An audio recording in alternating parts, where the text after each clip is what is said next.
अस्सलाम वालेकुम दोस्तों आइए आज हम आपको एक ऐसे मुल्क की सैर करवाते हैं जो कि मुस्लिम दुनिया का फख्र है।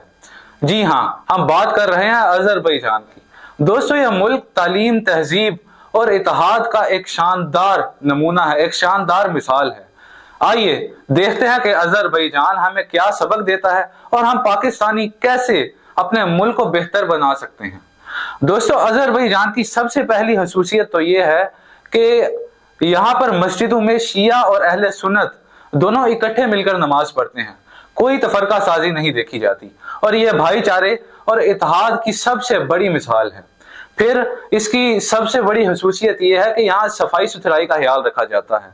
यहाँ इस चीज का ख्याल रखा जाता है कि एक छोटे बच्चे को यह सिखाया जाए कि भाई तुमने गंद नहीं फेंकना और तुमने अपनी जगह को साफ सुथरा रखना है, क्योंकि सफाई निस्फ ईमान है। ये तरबियत की एक बहुत बड़ी मिसाल है। दोस्तों, अजरबैजान की सकाफत और सियाहत भी लाजवाब है। ये मुल्क जदीदियत और तारीख का एक हसीन इंतजार पेश करता है। लेकिन अब यहाँ ये बात आती है कि इसमें पाकिस्तान के लिए क्या सबक है। दोस्तों, अगर हम पाकिस्तान की सफाई और नज़्म ज़ब्त की तरफ तवज्जो दें तो हमारा पाकिस्तान भी अजरबैजान की तरह एक खूबसूरत मुल्क बन सकता है। अगर हम अपने मुल्क के बच्चों को ये तरगीब दें कि भाई तुमने गंद नहीं फैलाना, तुमने अपनी जगह को साफ सुथरा रखना है, तो हमारा मुल्क भी अजरबैजान की तरह खूबसूरत मुल्क बन सकता है।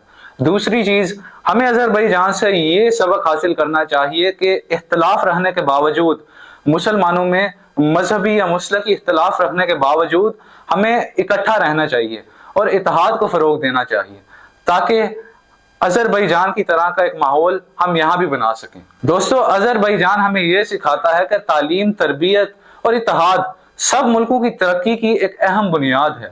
अगर हम इन चीजों की तरफ गौर करने लगें या इन चीजों की तरफ ज्यादा ध्यान देने लगें तो हमारा मुल्क पाकिस्तान भी दूसरे मुल्कों के लिए या दूसरे लोगों के लिए एक मिसाल बन सकता है। शुक्रिया।